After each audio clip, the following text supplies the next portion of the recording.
آج کی کہانی اخلاق کے بارے میں ہے۔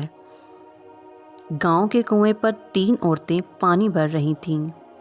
ایک عورت کا بیٹا وہاں سے گزرا۔ اس کی ماں بولی، وہ دیکھو میرا بیٹا، یہ انگلش میڈیم میں پڑھا ہے۔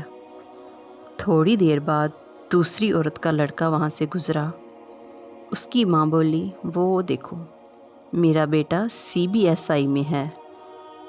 تیسری عورت کا بیٹا وہاں سے گزرا۔ دوسرے بیٹوں کی طرح اس نے بھی اپنی ماں کو دیکھا، سلام کیا اور ماں کے پاس آ گیا۔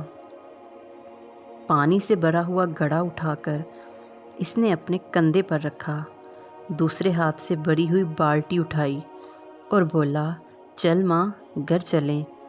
اس کی ماں بولی، یہ میرا بیٹا ہے، یہ مدرسہ میں پڑھتا ہے۔ اس کی ماں کے چہرے کی خوشی دیکھ کر باقی دونوں عورتوں کی نظریں جھک گئیں۔